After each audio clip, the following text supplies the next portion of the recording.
Gvern Laburista jibqa' rilevanti u kredibbli għax iwettaq dak li wiegħed.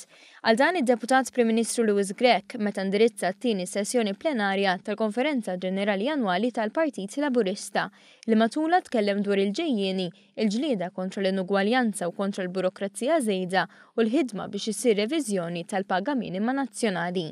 U tkellem dwar kif bħalissa l-Oppożizzjoni qed tipprova tintimida lill-Gvern aktar minn qatt qabel billi bl-attakki tagħha tipprova tnissel biża' u firda. Iżda Louis Grech tenna li l-Partit Laburista għandu memorja storika qawwija li dejjem ħareġ aktar b'saħħtu maqut wara attakki ta' din ix-xorta.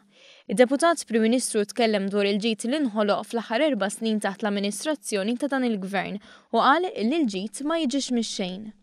Kellna munita b'żewġ uċuħ fuq wiċċ wieħed kien hemm miri finanzjarju ekonomiċi, fuq in-naħa l-oħra u daqstant ieħor importanti, jekk mhux aktar importanti, kien hemm it-tqassim ġust tal-ġid u tisħiħ tax-xibka soċjali.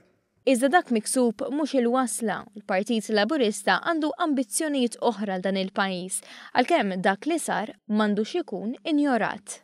Meta tiġu biex titfgħu il-vot, tajjeb li tistaqsu jekk kemm ilu Partit Laburista fil-Gvern, l-ekonomija ix aktar b'saħħitha minn qabel, hawnx inqas qatt, inħolqux aktar impjiegi, naqsitx ir-rata tad-dejn pubbliku, il-bilanċ finanzjarju marx għall-arju għall-aħjar, hux qed tħallsu inqas taxxi, hawnx aktar drittijiet ċivili, dawk l-iktar vulnerabbli fil-bżonn marrux aħjar, u dawk fin-negozju marrux aħjar.